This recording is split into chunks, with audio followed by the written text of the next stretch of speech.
I guess we called labor Zionist. At one point he was with the Bund, but the Bund was, I think, I remember the Bund was not actually Zionist, so I'm not sure where that fits in, but he was definitely always an ardent Zionist. And involved in the Farband, right? Yes, he was one of the founders and had been director of it for two different periods over long periods of time. Incidentally, my grandparents had traveled to Europe in 32 and 36. In 1932 and 36, they were in Israel both of those times. In 1936, they were in many countries, including the Soviet Union. And he wrote 2 Reise books, travel books, of his travels in Israel and then in the Soviet Union.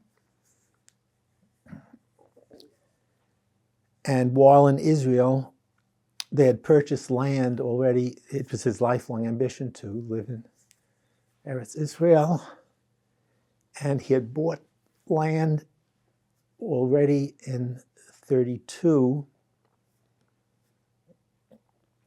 And he went there again in 36, and they were seriously talking about moving. And at some point soon after that, I apparently was on the way. And then the war came, so that delayed their moving to Israel. So even though my grandmother was disabled at that point from a stroke in about 46, they finally did make arrangements and move in January of 49, sailing on the Queen Mary. I guess my family couldn't believe that they were actually going to pack up and leave. I mean, people who were so close to sail off to Israel with a good chance of never seeing them again, I guess my mother couldn't quite wrap herself around that they were actually going to go. But it was his lifelong dream to go to Israel, and it had already been put off from the 30s.